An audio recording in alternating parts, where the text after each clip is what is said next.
کامیابی اور بامرادگی کے لیے، فوز و فلاح کے لیے، اللہ کو راضی رکھنے کے لیے یہ امر انسان کے اوپر فرض اور واجب ہے کہ وہ ہر عمل میں اللہ کے نبی جناب محمد رسول اللہ صلی اللہ علیہ وسلم کی اتباع کرے۔ اور اللہ تعالی نے اپنی کتاب عظیم کے اندر فرمایا وَمَن يُطِعِ الرَّسُولَ فَقَدْ أَطَاعَ اللَّهَ، کہ جس نے رسول کی پیروی کی، جس نے رسول کی بات صلی اللہ علیہ وسلم کو مانا، گویا اس نے اللہ کی بات کو مانا۔ کیونکہ اہل سنت والجماعت کا یہ عقیدہ ہے جو واثب ہے، جو مضبوط ہے، جو نزل من اللہ ہے، جس میں کوئی شک اور شبہ نہیں ہے کہ نبی اپنی زبان سے کوئی بات اس وقت تک نہیں فرماتے ہیں جب تک اللہ کی طرف سے حکم نہیں ہوتا ہے، کیونکہ اللہ نے اپنی کتاب میں فرمایا ہے وَمَا يَنطِقُ عَنِ الْهَوَىٰ إِنْ هُوَ إِلَّا وَحْيٌ يُوحَىٰ، کہ نبی اپنی منہ سے اپنی زبان کو اس وقت تک حرکت نہیں دیتے ہیں جب تک کہ اللہ کی طرف سے ان کو حکم صادر نہ ہو۔ گویا کہ نبی کی زبان سے نکلی ہوئی بات بھی وحی ہے، اور وحی اللہ کی طرف سے ہوتی ہے، اور یہ وحی غیر مطلوع ہے۔ اس لیے ہمارا عقیدہ ہے کہ حدیث نبی علیہ الصلوۃ والتسلیم کی بھی وحی ہے۔ محترم،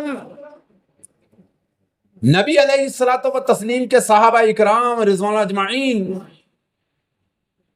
ادنا سے لے کر اعلیٰ تک ہر سنت کے اندر اللہ کے نبی صلی اللہ علیہ وسلم کی پیروی فرمایا کرتے تھے، اور سنت کی جو محبت کو اپنے لیے عین ایمان مانتے تھے، اور اس کی مخالفت کو اپنے لیے ایمان کے منافی تصور فرمایا کرتے تھے۔ صحابہ اکرام رضوان اللہ علیہم اجمعین کے واقعات طیبات کو اگر آپ پڑھیں تو اتنے ایسے واقعہ ہیں جن میں صحابہ اکرام رضوان اجمعین میں اللہ کے نبی جناب محمد رسول اللہ صلی اللہ علیہ وسلم کی سنت طیبہ اور طاہرہ کو ماننے کے لیے ان کے اندر تڑپ ہوا کرتی تھی، اور رائی کے دانے کے برابر اس سے گریز نہیں فرمایا کرتے تھے۔ ہمارے پاس جو محبت نبی صلی اللہ علیہ وسلم کی اصل اور اساس بچی ہے وہ صرف نبی علیہ الصلوۃ والتسلیم کی سنتوں سے محبت کے اعتبار سے ہے۔ ان کے پاس اس کے علاوہ بھی تھا ذات رسول، وجود رسول صلی اللہ علیہ وسلم کا دفاع کرنا۔ صحابہ اکرام رضوان اجمعین کی محبت کا عین وجود تھا، اور اس کی محبت کا ایک مظہر تھا کہ صحابہ اپنی جانوں کو نبی علیہ الصلوۃ والتسلیم کی ذات طیبہ کے لیے قربان فرما دیا کرتے تھے، اور قرآن اندازی کیا کرتے کہ نبی علیہ الصلوۃ والتسلیم کی خدمت یا آپ کی بات کو ماننے کے لیے ہم تیار رہیں۔ ہمارے لیے جو عمل بچا ہے مسلمانوں اس وقت میں، وہ نبی علیہ السلام کی سنت کا معاملہ ہے کہ جو نبی نے کیا اس کو ہم لے لیں، جو نبی علیہ السلام نے ترک کیا اس کو ہم چھوڑ دیں۔ یہ نبی علیہ الصلوۃ والتسلیم کی اتباع اور سنت ہے۔ آپ ایک حدیث جس کو عبداللہ ابن عمر رضی اللہ تعالیٰ عنہ نے بیان فرمایا ہے، اور جس کو امام بخاری علیہ رحمہ نے اپنی صحیح بخاری کے اندر جگہ دی ہے، اس حدیث کو آپ سنیں گے اور اپنے عمل کو اس میں ڈھالنے کی کوشش کریں گے۔ اللہ کے نبی جناب محمد رسول اللہ صلی اللہ علیہ وسلم جو ہے خاتمہ انگوٹھی پہنا کرتے تھے، اور آپ علیہ الصلوۃ والتسلیم کی انگوٹھی کے اوپر خاتمہ مہر کو کہتے ہیں۔ مہر کے اعتبار سے جو کندہ تھا وہ لکھا ہوا تھا محمد الرسول اللہ، یعنی آپ جو خط تحریر فرمایا کرتے تھے اس تحریر کے آخر میں اس کے ذریعے سے اللہ کے نبی صلی اللہ علیہ وسلم مہر ثبت کیا کرتے تھے۔ یہ انگوٹھی اللہ کے نبی جناب محمد رسول اللہ صلی اللہ علیہ وسلم نے سونے کی بنائی۔ کس چیز کی انگوٹھی بنا لی؟ سونے کی انگوٹھی اللہ کے نبی جناب محمد رسول اللہ صلی اللہ علیہ وسلم نے بنائی، اور آپ علیہ الصلوۃ والتسلیم نے اس کو پہنا۔ دیکھا اکثر و بیشتر صحابہ اکرام رضوان اجمعین نے سونے کی انگوٹھیاں پہن لی. اکثر صحابہ کیا کیا ہے؟ سونے کی انگوٹھی پہن لی ہے. اللہ کے نبی جناب محمد رسول اللہ صلی اللہ علیہ وسلم نے جب اس عمل کو دیکھا تو اللہ کے نبی صلی اللہ علیہ وسلم نے اپنی وہ انگوٹھی اتار دی.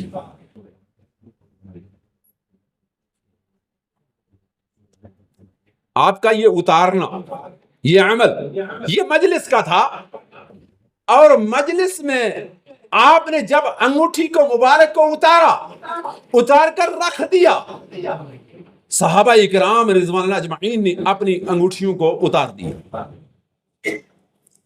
نبی علیہ الصلوۃ والتسلیم نے ایک حکم آگے اور فرمایا جو اس بخاری کی روایت میں موجود ہے. فرمایا دیکھیے میں نے سونے کی انگوٹھی کو آپ نے لیے چنا تھا، تم نے بھی ذہب کی سونے کی انگوٹھی کو آپ نے لیے چنا ہے. وقال النبی صلی اللہ علیہ وسلم ان اتخذوا خاتمہ، میں نے اپنے خاتمہ کو اتار دیا ہے اور آپ سب نے بھی اتار دیا ہے. آپ نے فرمایا آج کے بعد میں کبھی بھی سونے کی انگوٹھی نہیں پہنوں گا. یہیں سے اللہ کے نبی جناب محمد نے مرد کے اوپر سونے کو جائز قرار نہیں دی. آپ نے فرمایا آج کے بعد میں کبھی نہیں پہنوں گا. اور اس کے بعد اللہ کے نبی صلی اللہ علیہ وسلم نے کبھی سونے کی انگوٹھی کو نہیں پہنا، اور کسی مسلمان نے صحابی نے سونے کی انگوٹھی کو کبھی نہیں پہنا. مردوں کے لیے سونے کی انگوٹھی جائز نہیں.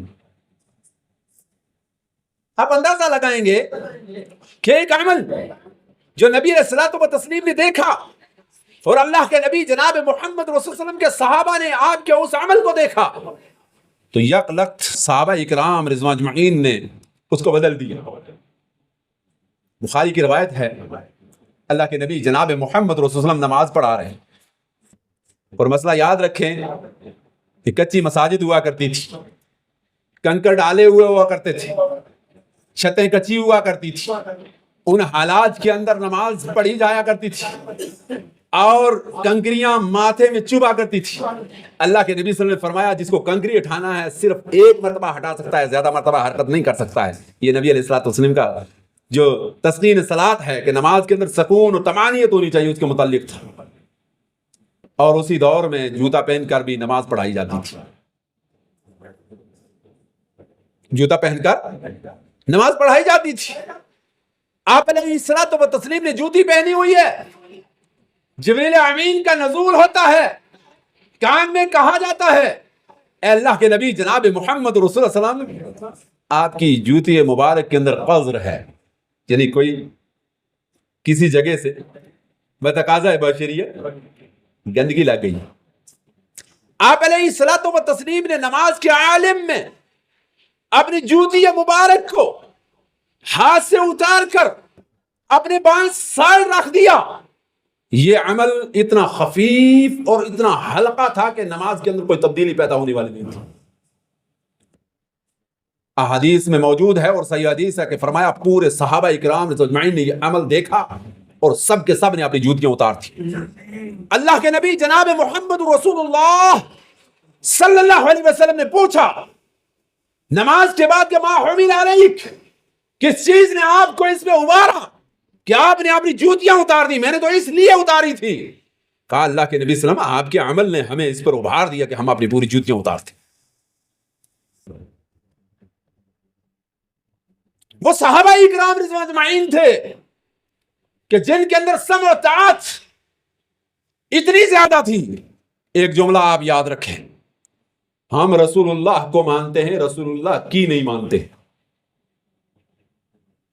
ہم کیا کرتے ہیں؟ ہم رسول اللہ کو مانتے ہیں، ہم آپ کا کلمہ پڑھتے ہیں، لیکن اس زندگیوں کے اندر جب رسول اللہ کی آ جائے تو ہم نہیں مانتے ہیں. یعنی رسول اللہ صلی اللہ علیہ وسلم کی احادیث پر ہم انحراف کر جاتے ہیں اور رسول اللہ صلی اللہ علیہ وسلم کے اقوال، آپ کے ادوار، آپ کے کردار، آپ کے اعمال سے ہم گریزاں ہو جاتے ہیں. لیکن صحابہ اکرام رضوان اللہ اجمعین کو دیکھیں گے آپ علیہ الصلوۃ والتسلیم کہ صحابہ اکرام رضوان اللہ اجمعین ان میں سے ایک صحابی اس کو اللہ کے نبی صلی اللہ علیہ وسلم پر نازل شدہ آیت کا پتہ چلا اور وہ سب کے سب نماز پڑھ رہے تھے، جس کو جو مسجد قبلتین کے اعتبار سے آج بھی آپ یاد رکھتے ہیں، اور بے شمار آپ کی اتنی اچھی آنکھیں ہوں گی جنہوں نے اس مسجد کو دیکھا ہوگا. اور آج کی مجلس میں اللہ سے دعا کرتا ہوں اللہ سب مسلمانوں کو وہ جگہ دکھائے، اور اللہ تعالیٰ مکہ اور مدینہ کی زیارت آپ کو نصیب فرمائے اور ہمیں سب کو نصیب فرمائے. میرے بھائیوں، نماز کی 2 رکعتیں ہو چکی ہیں. نماز کی 2 رکعتیں ہو چکی ہیں. 2 رکعت ہو چکی ہیں. نماز 4 رکعت والی تھی، 2 رکعتیں ہوئی. پیچھے قاری آیا، قاری نے آیت کے قرآن کی تلاوت کی کہ اللہ تعالیٰ نے محمد رسول اللہ صلی اللہ علیہ وسلم کو فرمایا فولی وجہک شطر المسجد الحرام فحیث ما کنتم فولوا وجوہکم شطرا. اللہ نے قرآن نازل فرمایا ہے. صحابہ اکرام رضوان اجمعین کی سمع و طاعت کا یہ سمعنا و اطعنا کا جو درجہ تھا، جو آپ کی بات کو ماننے کا انداز تھا، انہوں نے فوری طور پر نماز میں گھوم کر باضابطہ طور پر کیا کیا؟ باقی 2 رکعتیں پوری کر رہے. آج بھی ہم اور آپ کے لیے یہ اسوہ ہے، یہ نمونہ ہے، یہ قدوہ ہے ہم مسلمانوں کے لیے کہ صحابہ اکرام رضوان اجمعین اللہ کے نبی جناب محمد رسول اللہ صلی اللہ علیہ وسلم کی کیسے مانا کرتے تھے، کس طریقے سے سنا کرتے تھے، کس طریقے کا عمل ہوا کرتا تھا، کیا انداز ہوا کرتا تھا. ایک صحابی رسول، یہ بخاری کی روایت ہے، رسول اللہ صلی اللہ علیہ وسلم کی دربار مبارک کے اندر حاضر حضرت عبداللہ بن مسعود رضی اللہ تعالی عنہ راوی حدیث اور باقی صحابہ ہے. کہتے ہیں صحابہ اکرام کہ اس صحابی نے ایک سونے کی انگوٹھی پہنی ہوئی تھی، سونے کی انگوٹھی. اللہ کے نبی جناب محمد صلی اللہ علیہ وسلم نے مرد کے ہاتھ میں سونا پہنا ہوا دیکھا. آپ نے فرمایا کیا تم پسند کرتے ہو کہ قیامت کے دن یہ تیرے ہاتھ میں آگ کا انگارہ اسی طریقے سے پگھلا کر بدلگا دیا جائے؟ کہا اللہ کے نبی جناب محمد رسول اللہ قطعیہ نہیں کہا، آپ نے سونا پہنا ہوا ہے. صحابی نے اتار کر نیچے پھینک دیا. نبی علیہ السلام مجلس میں تشریف فرما رہے، نبی علیہ السلام و تسلیم اٹھ کر چلے گئے. صحابہ نے کہا آپ نے انگوٹھی کو پھینکا. میرے بھائی، اللہ کے نبی صلی اللہ علیہ وسلم نے پہننے سے منع فرمایا. کس سے منع فرمایا ہے؟ اللہ کے نبی جناب محمد رسول اللہ صلی اللہ علیہ وسلم نے انگوٹھی کے پہننے سے منع فرمایا ہے، سونے سے منع نہیں فرمایا کہ مرد کے پاس سونا نہیں ہونا چاہیے. سونا تو رکھ سکتی ہو، کوئی حرج کی بات نہیں. آپ اپنی انگوٹھی اٹھا لیجئے، آپ اپنی انگوٹھی لے جائیے، آپ اپنی انگوٹھی لے کر گھر والوں کو پہنائیے، یا اس سے کوئی دوسرا نفع لے لیجئے. تو صحابی رسول نے کہا وہ چیز میرے لیے قطعیہ طور پر جائز نہیں، اور میں اس کو پسند نہیں کرتا ہوں جس کو رسول اللہ صلی اللہ علیہ وسلم نے ناپسند کیا ہو. انگوٹھی چاہنے کے لیے، سونا لینے کے لیے تیار نہیں. یہ عمل تھا صحابہ اکرام رضوان اللہ اجمعین کا کہ جس کی بنیاد پر ٹھوس دین ہم تک، مکمل دین ہم تک، اور اچھی طریقے سے دین ہمارے تک جو ہے پہنچا ہے. ایسا عمل نہیں تھا کہ ہمارے انداز میں، ہمارے نظام میں، ہمارے سسٹم میں یہ تھا کہ ہم جو ہے، اور جو ذات رسول کے ساتھ محبت، حضرت عبداللہ بن مسعود راوی بیان فرماتے ہیں کہ نبی علیہ الصلوۃ والتسلیم نے ایک غزوے کے موقع پر جب آپ کے اندر ہجان نفس تھا، اور یہ پہلا غزوہ تھا، یہ پہلا غزوہ تھا، آپ کے دل کے اندر ڈر ہوا کہیں یہ صحابہ ہیں، ان کے اندر ایسے وہن پیدا نہ ہو جائے کہ یہ مجھے چھوڑ کر چلے جائیں. حضرت مقداد رضی اللہ تعالیٰ عنہ، اللہ اکبر اللہ اکبر، بہادر صحابی، نبی علیہ الصلوۃ والتسلیم کے سامنے حاضر ہوتے ہیں. حاضر ہونے کے بعد عرض کرتے ہیں اے اللہ کے نبی جناب محمد رسول اللہ صلی اللہ علیہ وسلم، کیا آپ یہ سمجھتے ہیں کہ ہم ان امتوں کی طرح ہوں گے جنہوں نے حضرت موسیٰ سے کہا تھا اذهب انت وربك فقاتلا انا هاهنا قاعدون؟ جب موسیٰ علیہ نبینا علیہ الصلوۃ والتسلیم نے کہا تھا آپ کو یہ چیزیں چاہیے تو فلاں قبیلے کے ساتھ آپ کو مقابلہ کرنا پڑے گا، اس کے لیے قد و کاوش کرنی پڑے گی، اس کے لیے جہاد کرنا پڑے گا. تو انہوں نے کہا تھا آپ جائیں، آپ کا رب جا کر کرے، ہم تو یہاں ہی بیٹھے رہیں گے. فرمایا اللہ کے نبی صلی اللہ علیہ وسلم اگر بہت بڑا سمندر ہو اور آپ حکم صادر فرما دیں اپنی سواریوں کو اس کے اندر داخل کر دیں، تو ہم اپنی سواریوں کو آپ کے حکم کے اوپر اس کے اندر داخل کرنے کے لیے تیار ہیں۔ اے اللہ کے نبی جناب محمد رسول اللہ علیہ وسلم، ابھی اونٹ پر سوار کر کے مقداد کو آپ حکم صادر فرمائیں کہ سامنے والے پہاڑ کے ساتھ جا کے تم نے اپنے سر کو پوری طریقے سے پٹک دینا ہے، تو میں اس کے لیے تیار ہوں، ہم ہر حال میں آپ کے ساتھ رہیں گے۔ یہ عمل تھا صحابہ اکرام رضوان اللہ اجمعین کا نبی علیہ الصلوۃ والتسلیم کے ساتھ۔ تب نبی علیہ الصلوۃ والتسلیم کا یہ جو ہے دین کا کام جو عرصہ قلیل کے اندر اللہ کے نبی صلی اللہ علیہ وسلم نے کیا، یہ روایت بخاری شریف میں موجود ہے، یہ روایت احمد شریف میں موجود ہے، یہ روایت حاکم شریف میں موجود ہے، اور یہ الفاظ جو میں نے آپ کے سامنے رکھے ہیں یہ بزار کے الفاظ سے زائد موجود ہیں۔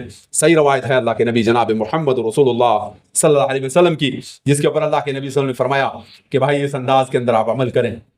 یہ صحابہ اکرام رضوان اجمعین تھے کہ جن کے عمل کا انداز یہ تھا کہ اللہ کے نبی جناب محمد رسول اللہ صلی اللہ علیہ وسلم کے ادنا اشارے کے اوپر کٹ مرنے کے لیے تیار ہوا کرتے تھے۔ اور ایک غزوے کے موقع پر صحابہ اکرام رضوان اللہ اجمعین، پہلا غزوہ، پہلا موقع، پہلی مرتبہ، ایک کہتا ہے میں مبازرت کے لیے نکلوں گا، دوسرا کہتا ہے میں مبازرت کے لیے نکلوں گا۔ نکلنا کس لیے تھا؟ پھول کی سیج نہیں تھی، تلوار کی دھار تھی، تیر کی انی تھی، نیزہ اور بھالے کی سام تھی جس سے اس کو نوچ کر نکلنا تھا۔ لیکن صحابہ اکرام رضوان اجمعین کے ولولے کو، آپ کے جذبے کو، آپ کے اس انداز کو نبی علیہ الصلوۃ والتسلیم نے دیکھتے ہوئے قرآن اندازی کی اور فرمایا فلاں فلاں اس غزوے کے لیے نکلے اور سب سے پہلے فلاں فلاں آدمی جو ہے مقابلہ کریں۔ یہ اللہ کے نبی جناب محمد رسول اللہ صلی اللہ علیہ وسلم کے صحابہ کا ایک جذبہ تھا کہ جس جذبے کے اندر اطاعت سنت کے اعتبار سے بڑے بڑے لوگوں کو وہ خاطر میں لایا کرتے تھے۔ آپ کو علم ہونا چاہیے اور ہم سب کو علم ہونا چاہیے کہ یہ مہینہ جو پیچھے گزرا، اس مہینے کے اندر صحابہ اکرام رضوان اجمعین کی سیرت طیبہ اور طاہرہ کو جس طریقے سے تار تار کیا جاتا ہے، اور اس میں سادہ لوگ، وہ مسلمان جو لا الہ الا اللہ محمد رسول اللہ کے قائل اور صحابہ کو اپنے ایمان کا جز مانتے ہیں، بسا اوقات انجانی میں ان کی زبانیں بھی کھل جاتی ہیں۔ وہ صحابہ اکرام رضوان اجمعین میں سے ایک جلیل القدر صحابی جس نے 40 سال تک مسلمانوں پہ حکومت کی۔ کتنے سال تک؟ جو کاتب وحی ہے، جس نے قرآن کو لکھا ہے۔ یہ کم درجہ نہیں ہے۔ قرآن کس نے لکھوایا تھا؟ قرآن کی ڈکٹیشن کس نے کروائی تھی؟ اس کے املا کس نے بولے تھے؟ محمد رسول اللہ صلی اللہ علیہ وسلم کاتب وحی، جو لوگ کاتب وحی ہیں ان میں سے تھے۔ 40 سال تک حکومت کی۔ ان کا ایک قبیلے کے ساتھ، ایک گروہ کے ساتھ، ایک جماعت کے ساتھ اپنے دور حکومت میں معاہدہ تھا، اور معاہدے کی مدت ابھی باقی تھی۔ یہ حضرت امیر معاویہ رضی اللہ تعالیٰ عنہ، حضرت معاویہ بن ابی سفیان رضی اللہ تعالیٰ عنہ، رضی اللہ تعالیٰ عنہما، یہ وہ جلیل القدر صحابی ہیں کہ جنہوں نے جس قبیلے کے ساتھ معاہدہ کیا ہوا تھا، وہ قبیلہ، وہ جماعت، وہ لوگ انتہائی حربی تھے، انتہائی لڑاکو تھے، انتہائی تیز تھے۔ سوچا کہ آگے معاہدہ بڑھے گا کہ نہیں بڑھے گا، مجھے چاہیے کہ معاہدے کی مدت کے اندر فوج کو اکٹھا کیا جائے اور ان کے اوپر اٹیک کر دیا جائے۔ ابھی تک وہ تیار نہیں ہوں گے، ان کے حالات نہیں ہوں گے، وہ سمجھ نہیں پائیں گے، ہم علاقے کو فتح کر لیں گے، ان کو زیر کر دیں گے۔ یہ کس کی سوچ تھی؟ یہ حضرت امیر معاویہ رضی اللہ تعالیٰ عنہ کی سوچ تھی۔ اس سوچ کے اوپر لشکر کو جمع کیا۔ لشکر کو جمع کرنے کے بعد لشکر کے اندر تشریف لے گئے۔ لشکر کے اندر تشریف لے جانے کے بعد جا کر باضابطہ طور کے اوپر لشکر کو یہ کہا کہ میرے بھائیوں، آپ کو کوچ کرنا ہے، آپ کو نکلنا ہے، آپ کا سپہ سالار فلاں ہوگا، میمنہ کا فلاں ہے، میسرہ کا فلاں ہے، عقب کا فلاں ہے، اور قلب کا فلاں ہے، مقدمۃ الجیش کا فلاں ہے۔ یہ الفاظ مسلمانوں کے صرف کتابوں کے اندر رہ گئے ہیں. ہم مسلمانوں کو اس فنون سے بالکل واقفیت نہیں ہے. ہم اس کو اوجل سمجھتے ہیں. یہ وہ الفاظ ہیں جو آپ کی ڈھال ہے جن کو نبی علیہ الصلوۃ والتسلیم نے آپ کے لیے قائم کیا تھا کہ سامنے والی فوج کو مقدمۃ الجیش کہتے ہیں, دائیں طرف والی فوج کو کیا کہتے ہیں؟ میمنہ کہتے ہیں. بائیں طرف والی کو کیا کہتے ہیں؟ میسرہ کہتے ہیں. درمیان والی فوج کو قلب کہتے ہیں اور پیچھے والی فوج کو عقب کہتے ہیں. یہ 3 ٹکڑیاں ہوا کرتی تھی مسلمانوں کے فوج کی. اس طریقے سے جو ڈیفنس کیا جاتا تھا ابھی قائم کر رہے ہیں. حکم دینے کے لیے لشکر کے اندر گھوم رہے ہیں, ان کو بتلا رہے ہیں, سپہ سالاروں کو سمجھا رہے ہیں. تو اس ٹکڑی کا سپہ سالار ہے, تو اس کا سپہ سالار ہے, تو اس کا سپہ سالار ہے, تو فلاں قبیلے کا سپہ سالار ہے. ادھر دیکھا عربی گھوڑے پر ایک صحابی رسول ہے. اللہ اکبر کبیرہ, اللہ اکبر کبیرہ. کوئی خوف نہیں کہ اس وقت لگ بھگ 55 سے 60 لاکھ مربع میل پر ایک آدمی کی حکمرانی ہے. یہاں کسی کی حکمرانی کہیں کسی ٹیڑھ اینٹ کی مسجد کے اوپر ہو, اس کا مسئلہ بھی بہت بڑا ہوتا ہے. اتنے بڑے ایریے کا اکیلا بادشاہ, اکیلا حکمران ہے, اتنا بڑا آدمی ہے, اتنی بڑی اس کی فوج ہے. یہ فکر صحابی رسول کو سنت نبوی کے سامنے بالکل ہیچ نظر آئی, بالکل ہیچ نظر آئی. عمر بن ابسہ رضی اللہ تعالی عنہ جلیل القدر صحابی عربی گھوڑے پہ سوار ہوئے, پیچھے سے بھاگے ہوئے آئے, لشکر کے اندر ایک آوازہ لگا رہے ہیں, کہہ رہے ہیں معاویہ کوئی ساتھ میں القاب نہیں, کوئی ساتھ میں جملے نہیں, کوئی ساتھ میں یہ چیزیں نہیں کہ اس کی بنیاد پر میں پکاروں گا. کہا معاویہ وفا کر, بے وفائی نہ کر. او معاویہ نبی کی سنت کے ساتھ وفا کر, بے وفائی مت کر. اللہ اکبر کبیرہ. کیا منظر رہا ہوگا, کیا منظر رہا ہوگا. لوگ معمولی بات پر اپنی عزتوں کو بڑا عزت سمجھتے ہیں. ہم بڑے عزت والے, ہمارا بہت بڑا مقام ہے, ہمیں فلانی نے کہہ دیا ہے. کیوں؟ یہ سنت کے سامنے اپنی عزتوں کو بڑا ماننے والے, یہ قرآن کے سامنے اپنے آپ کو بڑا ماننے والے, یہ شریعت سے اپنے آپ کو اعلیٰ ماننے والے. معاویہ کے مقام کو دیکھیں, کاتب وحی ہے, 40 سال سے حکمران ہے, 20 سال گورنر رہا, 20 سال بغیر کسی کے پوری اسلامی سلطنت کا حکمران رہا. توتی بولتی تھی, جس ایریے کی طرف دیکھتے تھے فتح کرتے چلے جاتے تھے. اتنے بڑے آدمی تھے. کہا ایک رکعت طاری ہو گئی, کھڑے ہوئے, واپس مڑے, دیکھنے لگے کون ایسا شخص ہے جو اس انداز سے مجھے پکار رہا ہے, اور اس کی پکار کے اندر میرے ادب کا ملحوظ خاطر بھی نہیں ہے. بات تو سمجھتے ہیں, بات سنتے ہیں. جملہ نبی کی سنت کا کہتا ہے نبی کی سنت کے ساتھ وفا کرو, بے وفائی مت کرو.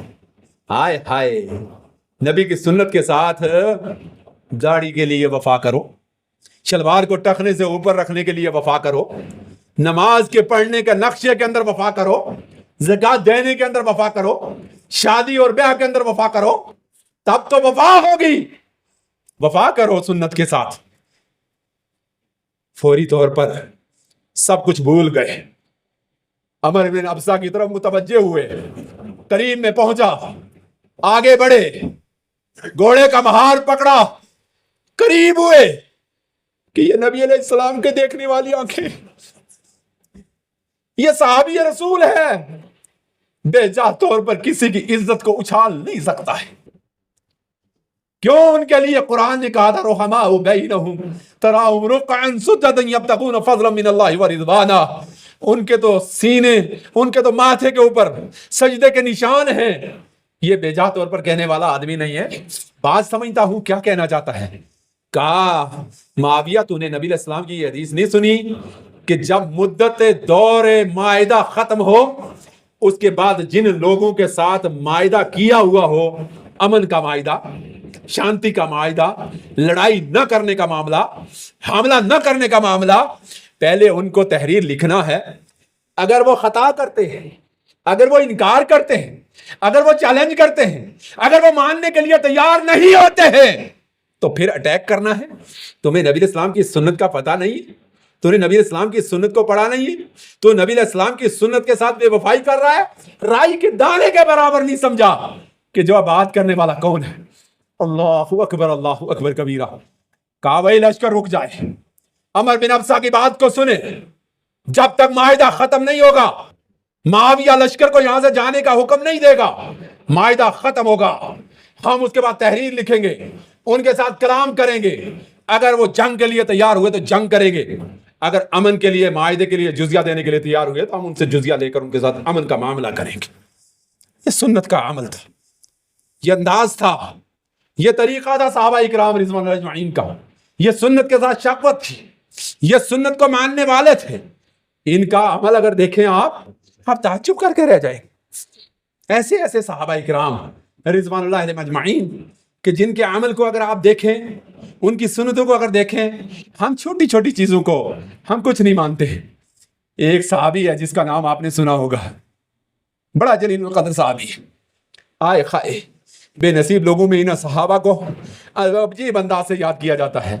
ان کا نام عثمانی غنی رضی اللہ تعالیٰ ذوالنورین ہے. 17 سے 18 مرتبہ نبی علیہ السلام سے جنت کی بشارت پانے والا ہے. بہت بڑا مقام، بہت بڑا مرتبہ، بہت بڑی منزلت ہے.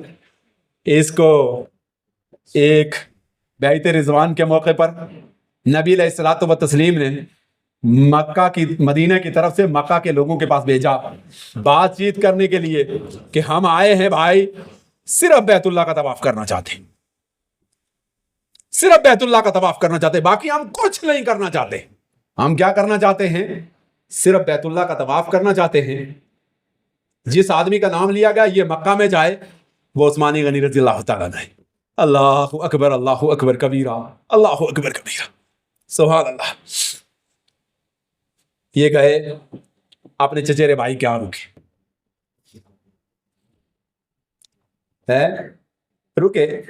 صبح میں قریش کو ملنا تھا، صبح میں قریش کو ملنا تھا، لوگوں کو ملنا تھا.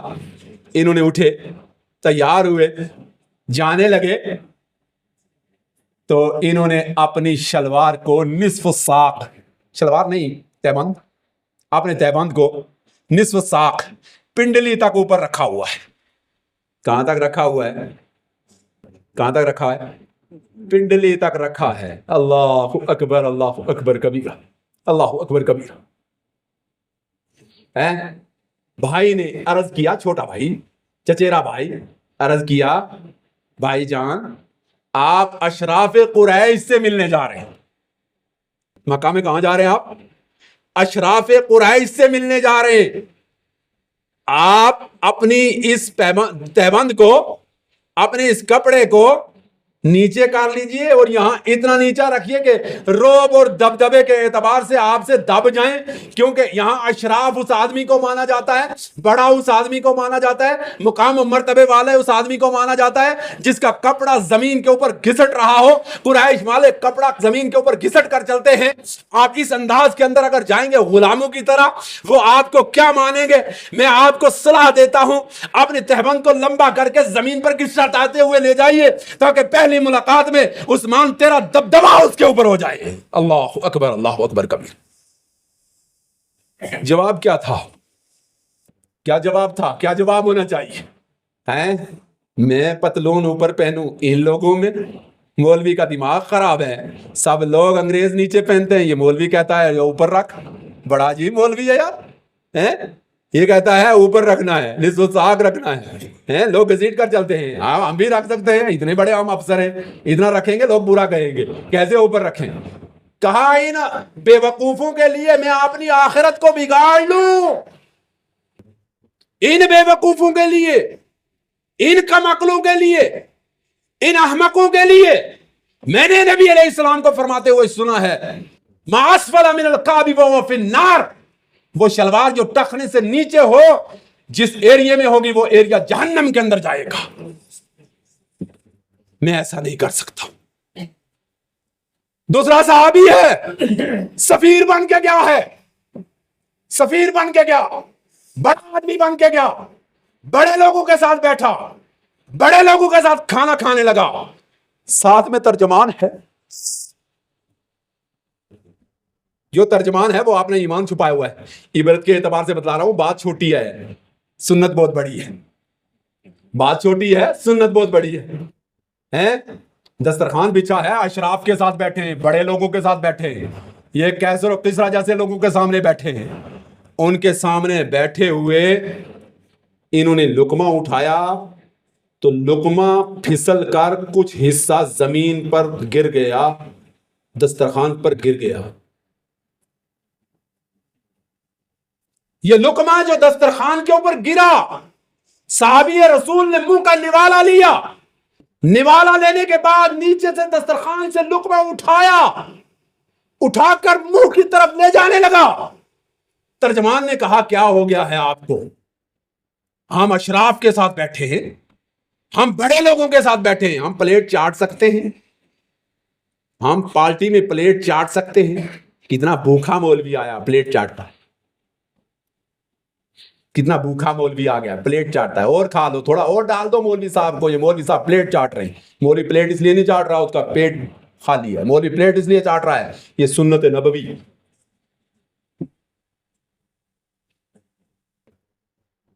اس نے آہستہ کہا، ادھر گھٹنے جو ہے دبایا، ادھر صحابی رسول کو جلال آ گیا. اور جلال آتے ہی کہنے لگے کیا ان بے وقوفوں کو، جن کو دین کا پتہ نہیں، جن کو اللہ نے اتنا عقل نہیں دیا کہ اللہ ایک ہے، ان کے لیے میں نبی علیہ السلام کی سنت کا تارک بن جاؤں؟ نبی علیہ السلام نے فرمایا لقمہ نیچے گر جائے، خراب نہ ہوا ہو تو آپ اٹھا کے کھا لیں گے. یہ انداز تھا. ایک بات موٹی سی جو حجت حدیث کے اعتبار سے ہے وہ آپ کے سامنے رکھ کر بس آپ کے جمعے کا ٹائم ختم ہو گیا، بات ختم کرتا ہوں. ایک صحابی کا آپ نے نام سنا ہوگا، وہ حدیث پر کتنا ہے، نبی علیہ السلام کی بات اور زبان پر کتنا یقین رکھتے تھے. ایک چھوٹی سی بات بتاؤں.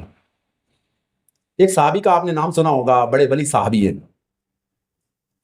حضرت ابو ذر غفاری رضی اللہ تعالیٰ. یہ نام آپ نے سنا ہوگا، ابو ذر غفاری رضی اللہ تعالیٰ. یہ ابو ذر غفاری کچھ صحابہ کے ساتھ ایک جگہ اللہ کے نبی صلی اللہ علیہ وسلم کے پاس بیٹھے ہوئے تھے. چند صحابہ تھے. اللہ کے نبی صلی اللہ علیہ وسلم نے ایک جملہ فرمایا میرے ان صحابہ میں ایک صحابی ایسا ہوگا جس کی موت جنگل کے اندر ہوگی، ریگستان کے اندر ہوگی، وہاں کوئی آدمی اور اس کا جنازہ کفن دفن کرنے والا موجود نہ ہوگا، لیکن اچانک اللہ تعالیٰ ایک بہت بڑی جماعت کو بھیجے گا جو اس کا جنازہ بھی پڑے گا، اس صحابی کا کفن و دفن بھی کرے گا. نام صحابی نہیں لیا، نام صحابی نہیں لیا ہے. یہ ابو ذر غفاری رضی اللہ عنہ کی بات بتا رہا ہوں، صحیح حدیث.